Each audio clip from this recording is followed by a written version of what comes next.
Welcome to the PPPP podcast with our amazing guest, Nicky, Billou, and hopefully I'm saying that correctly.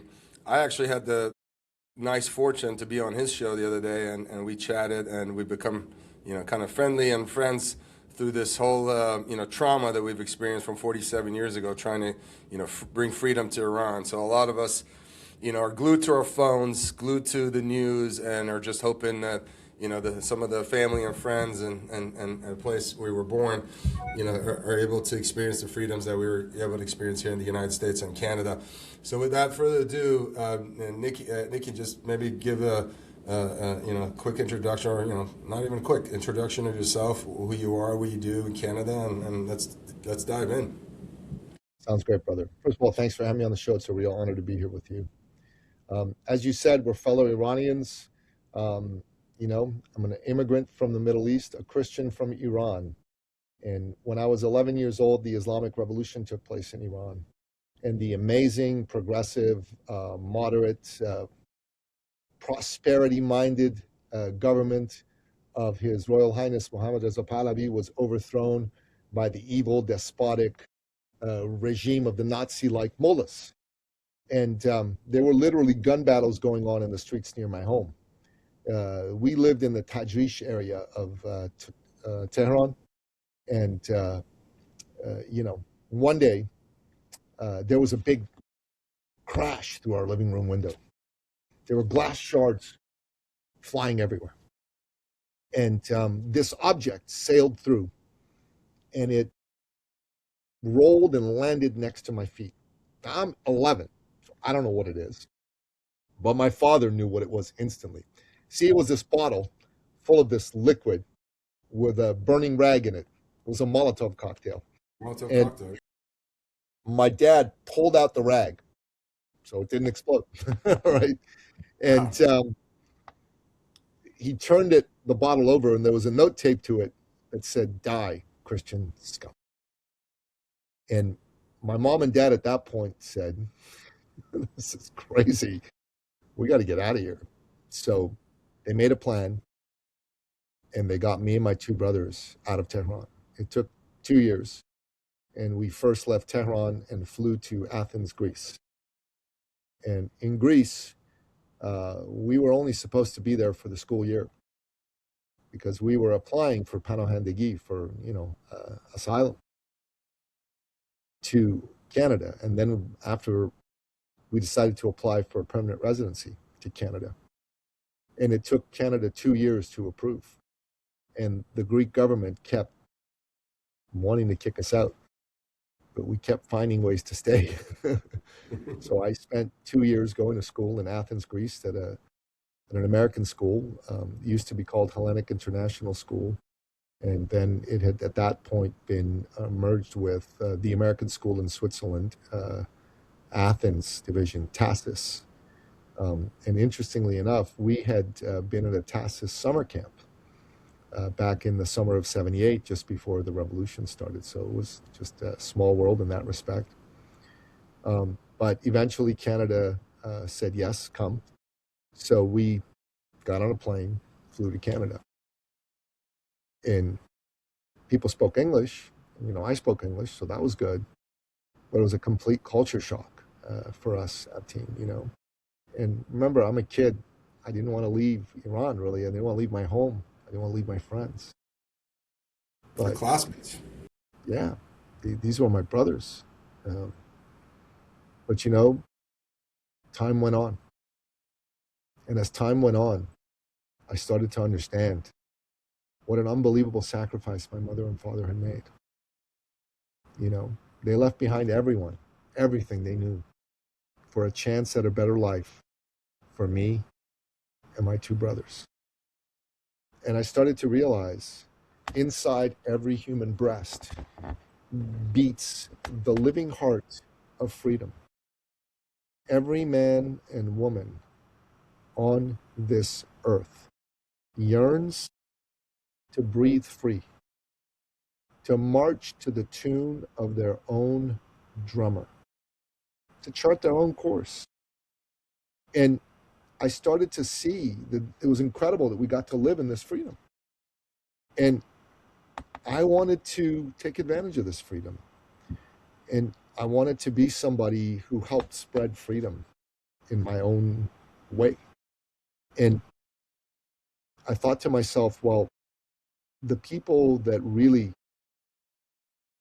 do the most with freedom are the entrepreneurs.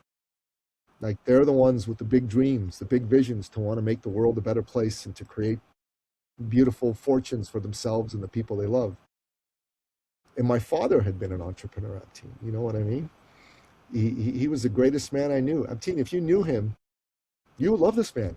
If you knew him and you were in Iran and you were trying to find a job, Dad would like clear his calendar, sit you in his office, and call all his friends, either guys who own companies or guys who are high officials in government, and he would just cajole them until one of them offered you a job, you know?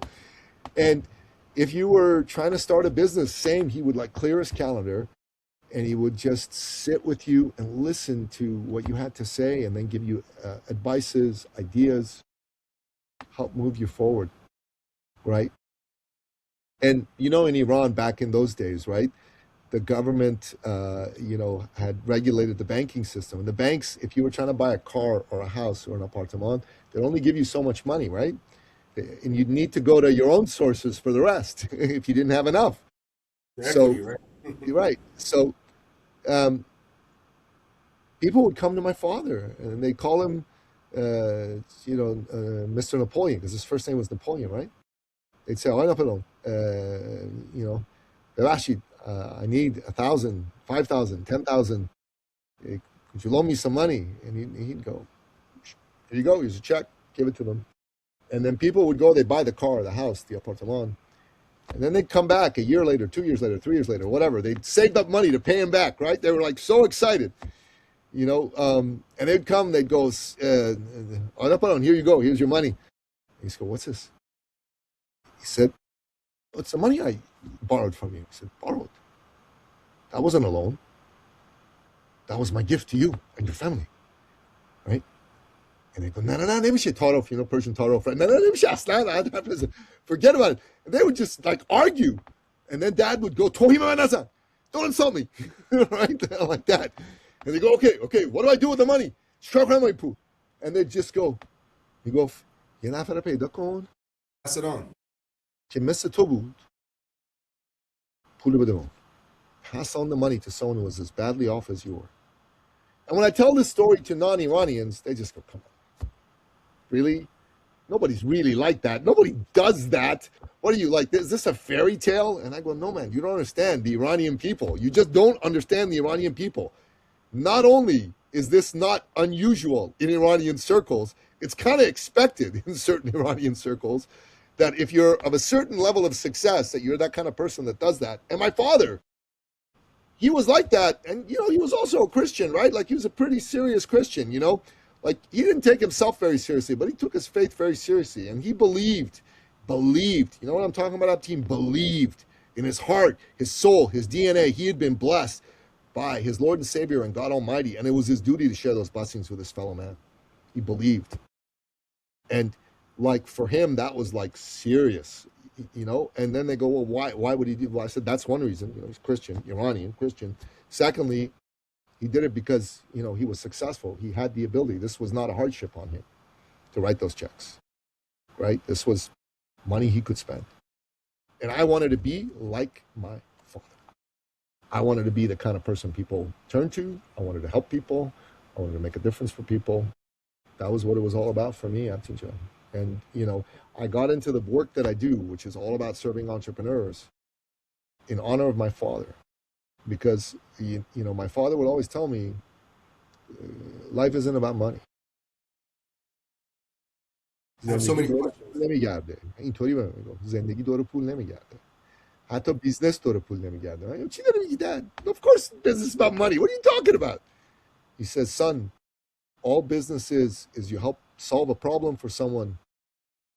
That's what business is. Without that, business doesn't exist. The money is just a facilitating tool of that." And, he said, "You got to love people. Everyone needs someone to love on them, to believe in them. And that, my friend, is your job, right? Is to find people that need someone to love on them and believe in them. So I got into the business of helping entrepreneurs. That's what I've been doing, for the last up 10 years, well over a decade. Um, and it's been the honor of my life and the pleasure of my life, because I believe entrepreneurs are the great heroes of society, and they need people to back them up. In this day and age, the world is not on the side of the entrepreneur, as you well know. So that's it. That's my story. I have so many questions, but I love the you're talking about your father. I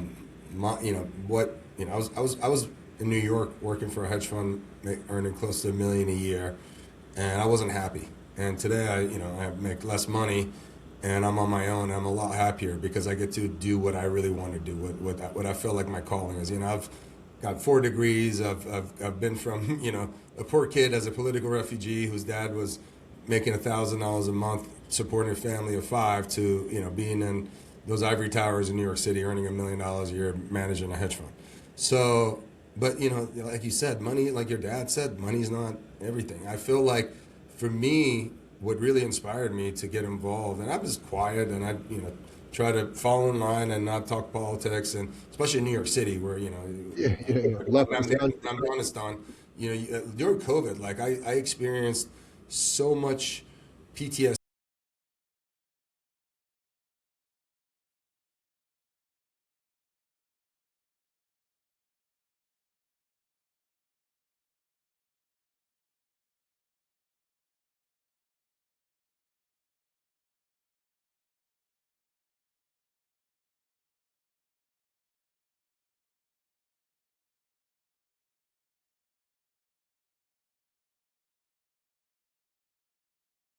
Don't, because we've had to earn it. We've had to start from scratch and really earn it. My father was so smart and so sharp, and it was his dream to one day be able to see the Ayatollah's gone. When in December I told my campaign manager, I got to get involved. I'm in the middle of starting a business. It was not a good time to take 4 months off and run for Congress, but I had to do it. I had to do it for my dad. My dad had so many things he wanted to say, he never got to say it, and he was tortured and given a death sentence, and then had to serve the same mullahs. But some of my earliest memories, and I love to kind of ask you about how it was being an 11-year-old, because I was when the revolution happened, and I lived in Iran till 9. When the revolution happened, I was 3 months old. But some of my vivid memories and of being a Christian, which I didn't know anything about being a Christian, but I remember my father. Imagine he was born Muslim, his whole family was Muslim. His favorite thing in the whole world was ham and jambon, and he loved mortadella that had pork in it. And I remember we had to go to the Armenian neighborhoods because that's the only place you could get pork or jambon that he liked. And I remember it was such a hard place to get to because you had to drive the car, and then there was an area where all these stores were, but you could only go by bus. I forget what the rule was, but I remember we had to drive his car and then take a bus to get there. And we go in this, this place, Arazuman, you get the mortadella and then the jambon. My dad was in heaven because he just loved ham. And that was my earliest experience of going to the Armenian neighborhood. But I love to just kind of pick your brain on how that was. And, obviously it was tough, being in Armenian neighborhood after the revolution. But before the revolution, we all lived peacefully, happily together. And today I'm a Christian, so I'd love to just kind of understand, how it was being Armenian or being Assyrian. Well, I was Assyrian. I wasn't Armenian. Yeah, sorry, and I don't mean to mix the two. It's all good, man. It's all good. But for accuracy's sake, I was an Assyrian. Yeah, look. And I assume you speak Aramaic. Your father spoke Aramaic, right? My father spoke Ashuri, and my father spoke like 7 languages. He was a dude, man. He spoke Farsi, English, Assyrian, Armenian, Turkish, and a couple other ones that I don't recall right now. But Dad was a next level dude, man. Like, he was really superb human being. And honestly, for me, I grew up during the Shah's time. It was heaven on earth, man. It was heaven on earth. Iran was so beautiful. Being outside was so amazing with all the people. We got to see all these beautiful movies. We would see Charles Bronson movies and John Wayne movies in Iran, and that was just awesome. Clint Eastwood movies, and it was incredible. I played ice hockey at Qasiyah, which is the ice palace. There was an American group there that created an ice hockey league, and there were 4 teams, and we played on the North Stars. My brother and I. It was incredible and fun. Looking back now, Abtin, it was the honor of my life to be born there and to get to experience our incredible culture I mean, firsthand. it's to jump into to religion. It's so crazy. Like Iran was such a secular government, right? You had Christians, you had Jews, you had Baha'is, you have, Shiites, you had Sunnis, you had all these people without a religion. Zoroastrians, everybody lived happily, peacefully together. No one ever asked what your religion here, because we're all Iranian. The religion just was something that was between you and your God. And then these people came in power, and then just everything went to hell. And I think it's important for people to understand that Iran was such a great place. And my sisters were too young when we left, but I got to see how kind-hearted people are. People that, didn't have that much money, but they would give you the shirt off their back. That's what they Till would this do. day, I've been in a lot of different countries, 42 countries. Till this day, I haven't met the generosity and the givingness of just everyday poor people in Iran that just are just so giving. They have nothing. If they have a piece of bread and a piece of meat, they'll offer it to you and genuinely offer it to you. Not like, hey, come have this and hoping you say no. They generally will give you the shirt off their back. I haven't seen that. My sisters haven't seen that. And a lot of people that were born here haven't seen that.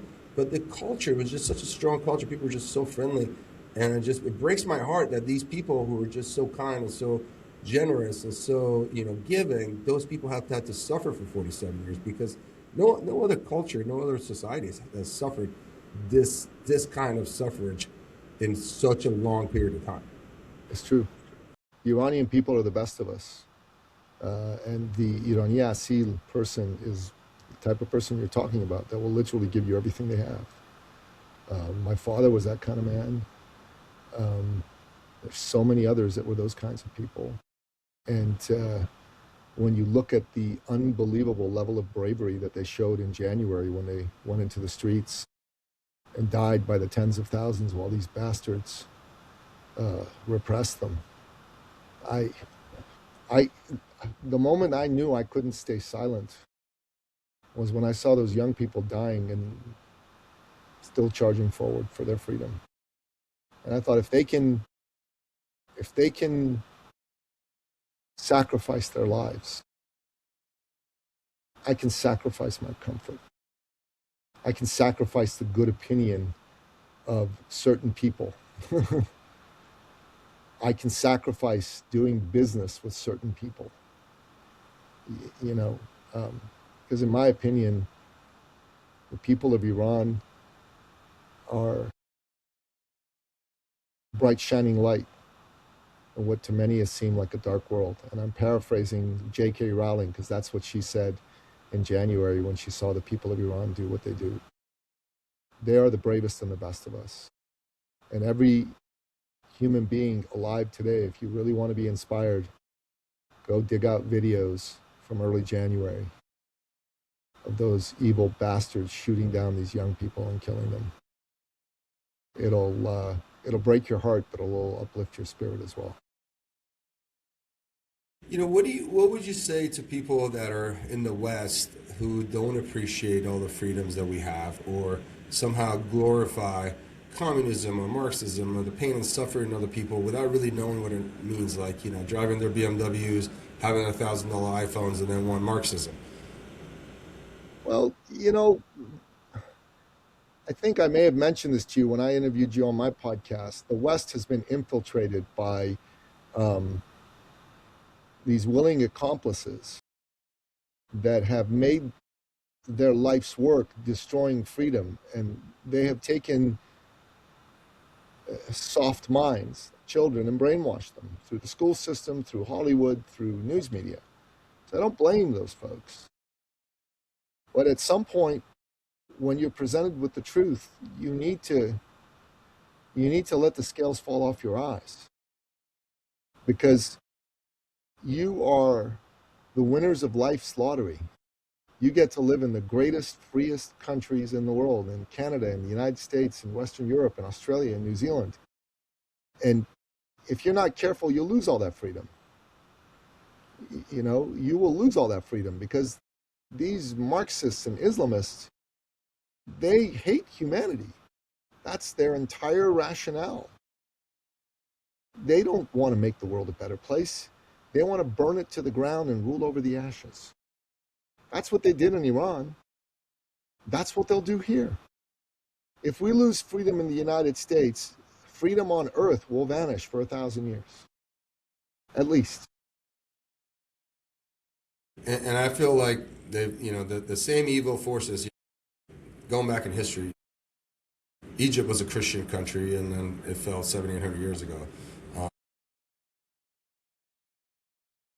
Lebanon was a Christian country. They had a civil war in 75. They fell. Iran was a secular country, and it was a lot of freedom, and everyone was in the discotheques having fun. All the things that you said were amazing. The economy had grown 20 times, and it grew another 3 times after that. I mean, the economy grew like almost 100x. The average GDP grew almost 100x in the 37 years the Shah was in power. I mean, listen, no matter how much you're listening to all the propaganda about hating them, all the fake news and all this fake propaganda about Mossadegh and all that. Listen, you can't ever blame the man for not loving Iran because he cried for Iran even when he was in exile. And you can't ever blame him for not doing what the right thing is with very limited resources, with money that the British were stealing from him, essentially. He was able to bring literacy rate up. His father was brought it up from 20% to almost 100%, but he built all this infrastructure, the military, all of this, and everyone benefited from it. And then everything just went to heck on a lie. And now today I feel like that same lie is being told to us in Canada for sure, here in the U.S. And now the Islamists, they're focusing on Texas because they feel like, well, Europe fell, the Middle East fell. If Texas is the last bastion of freedom, if they can get Texans with guns to bow down to Islam, then the Western civilization is over. And I think a lot of people haven't woken up to that. I mean, I'm a new Christian. I just converted about a year ago, got baptized over the summer because when I listen to Jordan Peterson, and Jordan Peterson says the reason that Europe fell is because of lack of faith, because this Islam came and I'm not saying normal Islam, but this radical version of Islam came in and filled in that void. Now 5% of the population in Europe, 50 million people are strong-arming the other 95%, and the other 95% are scared to speak up. They either don't have courage, or they don't want to be fired from their job, or they don't want their children killed or raped, so they're just staying silent. And that's exactly what happened in Iran. But in Iran, it happened by choice. Here, it's happening by intimidation. How do we bring that back? How do we solve? How do we educate the youth to not fall for the scam that we fell for? It's like a telemarketing scam. We fell for it. We're trying to teach you not to fall for that scam. Look, don't believe anything you hear on the news, and go find old Charlie Kirk videos and watch those. If you're a young person, go find the people that are the new Charlie Kirks. Like there's this kid, Nick Shirley, as an example, who's terrific. There's folks like you. There's folks like our buddy PBD that are fighting the good fight. Listen to them. And read books, man. Don't watch TikTok. To learn, read books, read a Bible, read Ayn Rand. That's what you got to do. There is no other way. You got to take agency for your own mind. If you outsource your thinking to other people, you're screwed, because the forces of darkness are going to feed you with a narrative that is not good for you. But if you retain that agency and you think for yourself, I think it's pretty clear these guys are full of crap, right? If you have 5 minutes spent thinking for yourself, there's no way you can fall for this. And some of the books, like, listen, I'm reading a book right now called Shah, the King of Kings. And even in that book, there's so much propaganda, and you still get a lot of good news. I mean, you got to not only be able to, I think, read, but also be able to critically read to see how much of it is propaganda and how much of it is not, because everything is propaganda. I mean, you watch a random Netflix show and they're just nonstop, just little taking little jabs at Trump, the little jabs at the West, little That's why I jabs. don't watch them. That's why I watch old movies only. I don't watch new shit. Like the new movies, Netflix, all of that. There's so much propaganda, and it's so subtle propaganda. But when you take all of that, you brainwash someone, and it becomes hardcore left. It's exactly what's going on, man. Which is why you don't want to watch that stuff. I like to watch movies up until about the mid '90s, early 2000s, for the most part. There's some exceptions to that, but my favorite movies are from the '70s. Rocky, Godfather, that sort of movie. I like the Rambo movies. I like the Eddie Murphy kind of 48 Hours, Trading Places, those kinds of movies. Original Eddie Murphy before he became unfunny. Yeah, exactly. If you watch older movies, you'll get a truer picture of America than if you watch newer movies. And the greatest American movie star was John Wayne. You want to learn what America is all about? Go watch 5 or 10 John Wayne movies, man. It'll set you straight. A lot of the youth probably don't know. John Wayne was going to become probably president of the United States. He was one of the most popular figures. And then unfortunately he passed away. And then the next best thing became the president of the United States. Reagan. Ronald Reagan was not as famous of a star as John Wayne. If John Wayne ever ran for president, which he probably was going to, he would have been one of our presidents because he was that popular back then. Dude, the Democrats and the Republicans wanted to nominate him, man. Yes.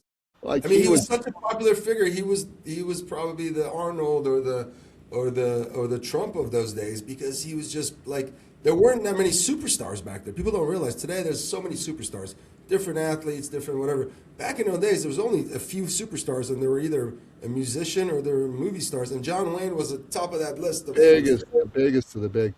Listen, like Elvis and John Wayne, there was nothing else, right? Yeah, people back then would come to John Wayne all the time and ask him to run for office, and he always turned them down.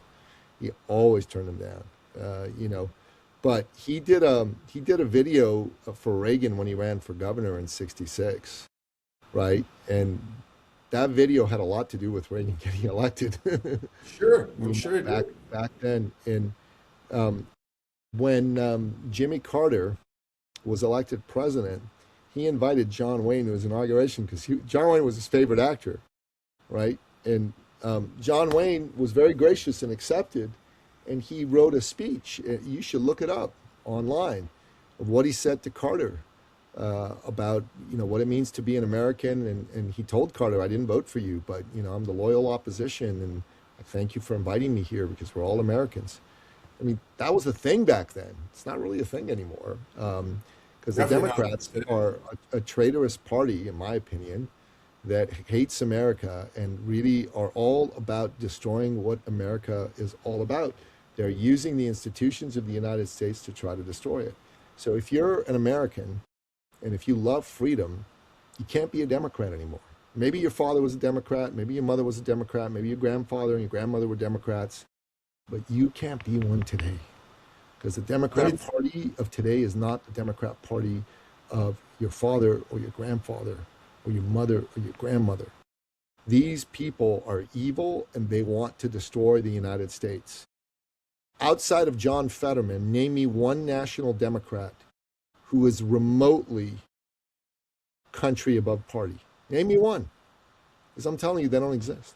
It doesn't exist. I like Josh Shapiro, but they're never going to elect him because he's Jewish, and the Democrats are just straight up anti-Semitic and racist. He was actually one of our zoning councilors. He's a really, really smart guy. If the Democrats have half a brain, that's who they would run. But they will never do it. They're going to run idiots like Gavin Newsom or political hacks like Kamala Harris and Pete Buttigieg and people that are just. I'm telling you, the next ticket's going to be AOC and Buttigieg. You watch AOC and Buttigieg. No, that's all they have. They don't have anyone. That's all they have that has half a brain that could put two sentences together. But it's funny. My father, from the time I was a kid, he just always, there's a lot of things he instilled in me. But he told me that Democrats are evil. They're the ones that cause us misery. Carter's evil. Don't forget these two. There's three names he always mentioned to me: Barbara Walters, Zbigniew Brzezinski and Carter. He said these people destroyed us. These people destroyed our civilization, and they did it with animus. They didn't do it by accident. You know, this book I was reading. I'm reading now, the Shah and Shah, King of Kings. I was listening to an audiobook on my walk this morning. Even though it's very tilted to make the Shah Banu and the king look bad, the Shah look bad, it said something really interesting in this book. It said, when in '77, Shah Banu was in New York on a trip, and she visited with President Carter, and then when they had a state visit with the Shah in '78, they came to the U.S. and it was very strange that New Year's Eve, less than 6 weeks later, the Carters for New Year's Eve came to Tehran and visited the Shah and the Shah Banu. And usually she just thought that was strange, because usually the world leaders don't meet more than once every year or every other year. But they met within 6 weeks apart. And the Shah Banu, in this book, it says that the Shah Banu thought that Carter was sexist, and he was kind of the way that she just got bad vibes from him. She didn't trust him. She thought he was untrustworthy. But the way that he would say this thing over and over to put her down really just had an impact on her. And he would say, oh, the Shah Banu, she's so beautiful. She should be a movie star. If she ever was in a movie, I would go watch it. And she just kept talking about her beauty over and over. And she's like, listen, I'm college educated. I'm a businesswoman. And it just made her feel uncomfortable the way that Carter was talking about her. And, when we see this movie now, when we, the reality, he knew he was going to backstab the Shah. He went to Tehran and offered the toast and said, the Shah is our closest ally in the Middle East, and he's an island of stability, and he keeps the Middle East safe. And he did that as a cover, so when later on he was going to backstab him, which, by the way, is so stupid. He handed the country to the British and to the Russians, and when they took the embassy hostage, that was the biggest, the embassy of Tehran handled all of the espionage for the Middle East.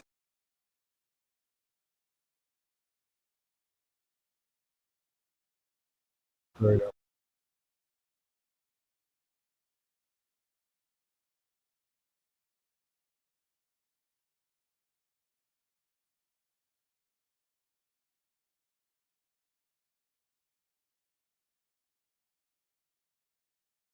I don't know.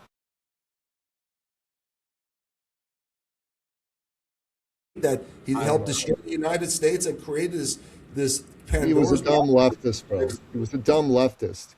I just think leftists don't belong in power. Leftism, progressivism is an evil ideology, but it's also a stupid ideology. And the people that espouse it tend to be evil and stupid. And Jimmy Carter was stupid. I don't know how evil he was, but he was He was a definitely peanut very, farmer. He was stupid and evil, I think. but he was very stupid. And the truth of the matter is that he took one of America's greatest geopolitical positions and he reduced it to a geopolitical liability. Carter did that. Carter, Jimmy. How many American lives, Canadian lives, Western lives have been, you know, killed and destroyed because of this mess that Carter created? Too many. How many American children have to go die in these proxy wars against the Islamic Republic for this mess that Carter created? Too many. Too many. Without what Carter did, there would have been no Iraq war in the Gulf. They would have not invaded Kuwait. There would not have been 9/11 would have never happened. The invasion of Iraq in 2003 would have never happened. Afghanistan would not have fallen to these crazy Islamists. All the proxy groups in the Middle East, like Hezbollah, like the Houthis, like Hamas, none of these guys would exist. None of them. It wouldn't have happened. Imagine a world with all that erased. It'd just be something else. And you and I, we probably would be in Iran and not in the West. That's exactly right. I mean, a lot of people come to the U.S. for economic opportunity. Our families came because we were going to get killed. It wasn't, in fact, Well, we had to lose our properties, lose our assets, lose everything just to come start from scratch. A lot of people talk about presidents, American presidents, and how much the national debt has gone up under their watch. But if you think about Bush and Obama and Trump and even Bill Clinton, some of the national debt that's gone up, the 40 trillion or so the U.S. taxpayers are on the hook today, a lot of that is because of Jimmy Carter. Even though under his watch, the national debt didn't go. How much did the Iraq and Afghanistan wars cost us? $12 trillion. Brilliant. So Carter is Brilliant. responsible for that. Bush didn't handle those wars great either. They should have went to Iran back then instead of going to Afghanistan and Iraq. What I'm hearing is the plan was to go to Iran, but the Iraqi war was so unpopular that he never got to go after the head of the snake. So they've been trying to do this for a long time. But this is all a mess that Democrats created. And then Obama tried to hand them nuclear weapons. Yeah, and gave him a plane load of cash. Just absolutely nutty, man. I mean, appeasement. We're talking about these people right now. We're talking about, the Marxists and the Islamists and the Islamist jihadists and then the communists. They're all joining forces. The merger between the red and the green, right? But now in today's world, in Canada especially, but also in the U.S., now you have the LGBTQ XYZ in that same fight. But we've seen this movie, right? Like, what happened to the communists? What happened to the Marxists as soon as this law? They're all killed. The Islamists take over. They're going to kill all those guys. They're going to kill everybody. They're the most brutal, right? Every one of them. So let's say, Nicky, tell the people listening today, if in Canada the Islamists get into power with the help of the LGBTQ and the communists and the Marxists, they'll kill them who's first. going to be left? Who's going to get killed first and who's going to be left? They're going to be killed first.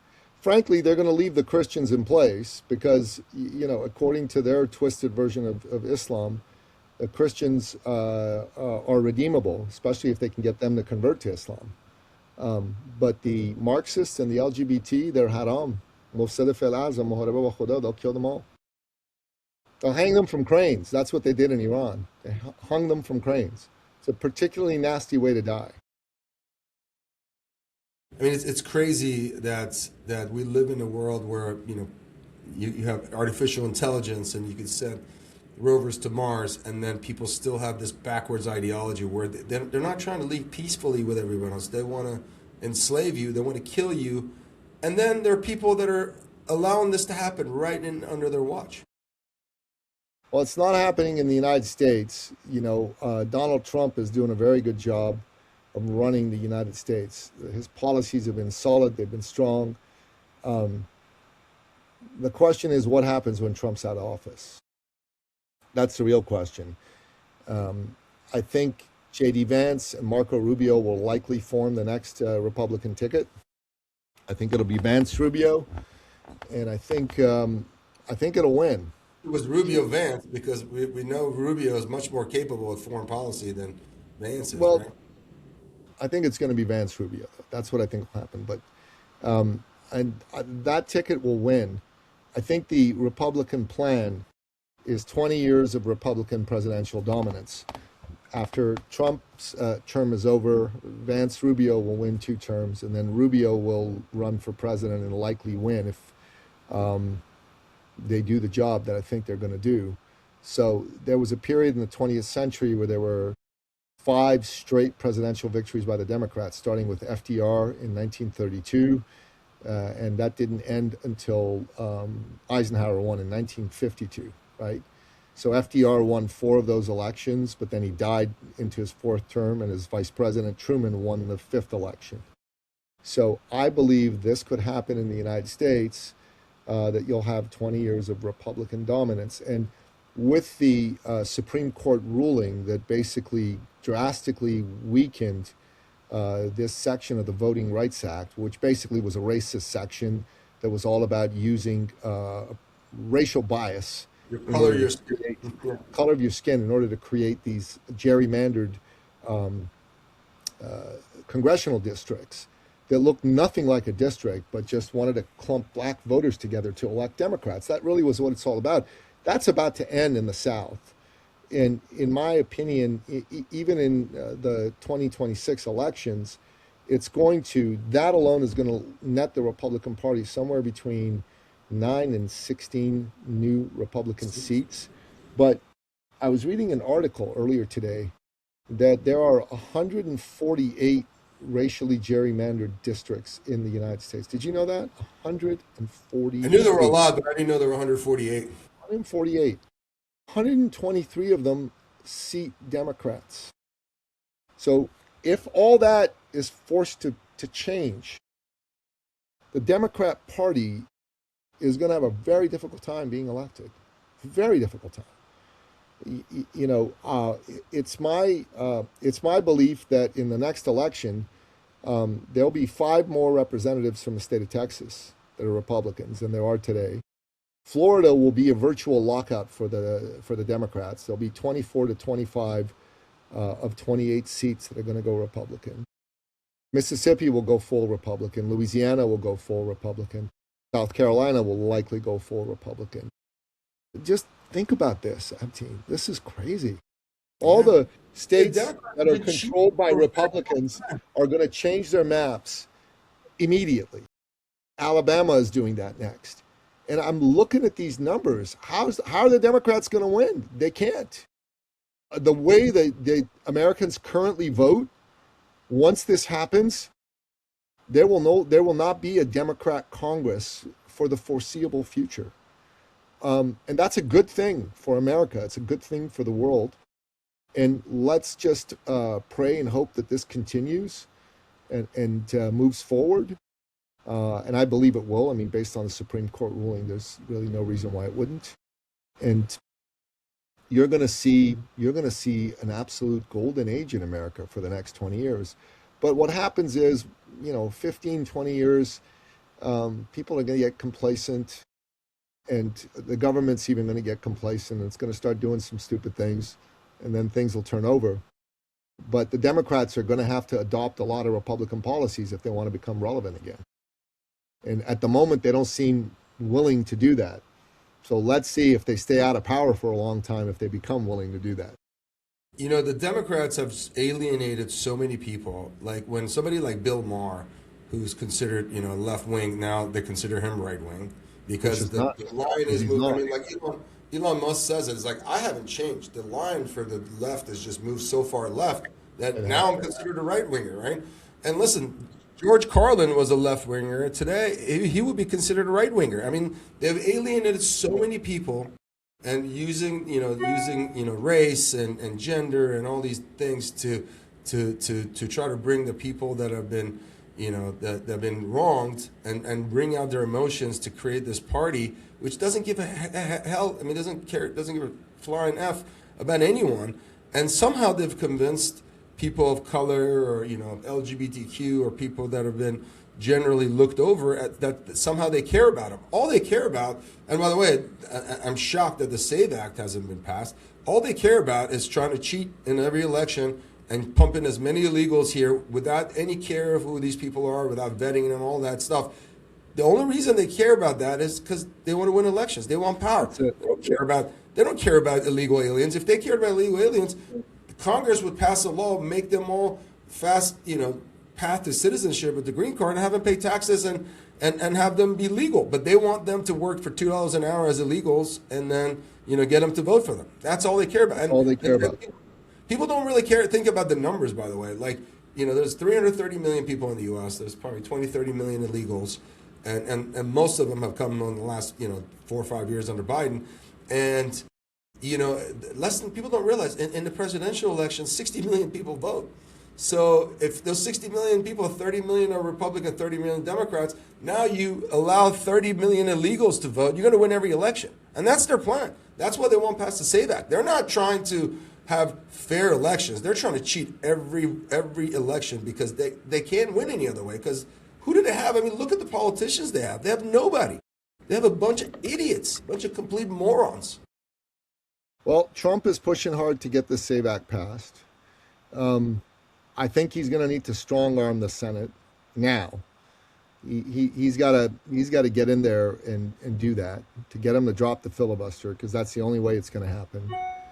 And soon as he does that, then America will be free. America will be free. Amen. And then, amen. And by the way, you said something interesting. You said there was 5 Democratic presidents in a row, and then Eisenhower was elected the first Republican. 5 Democratic presidential wins in a row. There was only presidential wins in a row, right? 5 Democratic presidential wins in a row. And by the way, thank God that Eisenhower was a Republican, because I don't know if you remember from history from that time. Yeah, the Democrats tried to get him to run as a Democrat. But from a world politics point of view, that's when Iran nationalized oil and kicked the British out, and the British brought ships to the Strait of Hormuz. They wanted to go to war with Iran, and that's when the Shah of Iran said, "We control the Strait of Hormuz." At the time, he said, "We control 40% of the oil flow of the world. We're going to choke the Strait of Hormuz and destroy the whole world if you attack us." And by the way, President Eisenhower went to the British and said, "Iran is our ally. You're not going to attack Iran." President Eisenhower, Republican, saved Iran. The Democrats always screwed Iran every chance they Yeah, had. man. Except for JFK. JFK was good to Except Iran. JFK. Yeah, JFK. But JFK did, according to my father, he did step in and not allow the Shah to kill Khomeini, which was also a disservice to Iranians. Yeah, but He said he was a man of I God, don't but think JFK was that was malicious, but yes. malicious. I think the last true presidents that we had were JFK and Nixon, and by the way, they killed one of them and destroyed the other one because they were not going across, according to the powers that be. And What the deep state wanted. No, they didn't. They definitely didn't. There's no have question you about it. have you ever seen that interview with the Shah where he said that there's powers in the U.S. so strong that no one can contend with them? And he said, like who? He said, even the President of the United States. He was basically saying that they killed JFK. Yeah, he did. Yeah, I saw that interview. He The Shah was not a lockstep ally of the U.S. He had his own opinions, and he said some things that the Americans didn't always like or agree with. But he was a great leader for Iran, and honestly, he was probably the most effective national leader of the 20th century. If you measure effectiveness by how much he helped his country grow, no country grew as fast as Iran did during his tenure. No country. He strengthened Iran's military tremendously. He brought freedom to women, freedom to the people that lived in rural areas, and he sought to elevate the Iranian people. He was an incredible leader. He spoke 4 languages fluently. And he was able to conduct interviews in those languages, which is incredible. He would do interviews in Farsi, in English, in French, in German. Just unreal, this guy. And not only that, he was a fighter pilot and a test pilot and All of that. Helicopter pilot. He flew his own helicopter. I mean, he just did a lot of things. He was a stud, man. He was a He was a stud. stud. He was a stud. But it's so funny. I want to focus on this a little bit because when people just in the press in the West, they love to call him a dictator, and he was the furthest thing from a dictator. Why would I have a painting of a dictator in my house? Why do people cry when they talk about him? Saddam Hussein was a dictator, right? So Iraq had 30% Shiites and 70% Sunnis. So when Saddam got into power, the Shiites got into power, and he destroyed the Sunnis. So the Sunnis hated him, right? But here you are, a Christian in Iran, the Jews in Iran, the Muslims, the Baha'i, everybody loved him. If he was a dictator, why would somebody, by the way, he was a devout Muslim, he was Muslim, but he treated everybody fairly. Why would somebody that's a Christian like you or my Jewish friends or my Baha'i friends love him if he was such a dictator? And this is just such a big lie that's told in the West. And it's perpetuated in a lot of press, a lot of this just fake history that says, the Shah of Iran was a puppet of the United States and Mossadegh was, democratic elected. And it couldn't be the furthest thing from truth. Mossadegh was appointed by the Shah. What ridiculousness is that? Yes, and not only that, he was part of the aristocrat family, the Qajar dynasty, who his father overthrew, who, by the way, gave the whole country away for the British. That's the truth. That's the truth. That's the truth. Mossadegh was no Democrat, man. This is just lies and a narrative built up. He was democratically elected. No, man, he was appointed. He was In appointed. the constitution, the constitutional monarchy of Iran, the Saltanat Mashrute, the appointment of prime ministers was the prerogative of the Shah. They were never directly elected. The Shah could appoint them. The Shah could remove them from their appointment. And that's what happened with Mossadegh. It was legal, constitutional under our incredible constitution. And that's what people need to understand. They're so stupid. They repeat such ridiculous talking points. I just can't be bothered with these types of leftist individuals. What we got to understand, Abteen, is for people like us, we're not here to make friends with the left. We're not here to be pals with the left. We're here to, metaphorically speaking, crush the left. We don't want the left to exist. The left as an organized force in global politics must be destroyed. It must be ridiculed and mocked into irrelevance. And what we need is a world which is run by shades of conservatism. You know, religious shades, economic shades, cultural shades. And that's going to happen. It existed before, it's going to exist again, because God Almighty is on our side and God is against these evil leftists. They don't want anything good for humanity. They just want to burn the world down to ashes, and they want to rule over the ashes. And I say this, and as a final wrap up for this podcast with you, if you believe in freedom, if you believe in America, if you believe in the promise of America, you've got to become a Republican. You've got to become a conservative. And it's not that you're going to be some radical person by doing that. You're just going to be a normal person who's probably believed in all the things you've always believed in. But now you're just being honest about it to yourself. And you're not allowing the left to browbeat you into pretending you agree with them when you know in your heart that you don't. And that's that. That's beautiful. And Nicky, it's interesting because I have a lot of I have a lot of Democrat friends, and us as Republicans, we can have Democrat friends and we can respect them and we can listen to them. But the Democrats, they don't want to be friends with the Republicans because they just can't hear the truth. They have TDS and they go nuts if you even remotely mention Trump. But one of the things that the Democrats say is like, oh, we love to have politicians again where the Democrats and the Republicans, they work in peace, and they go to Congress and they're respectful to each other. And listen, those days are gone. That was when the Democratic Party actually cared about America.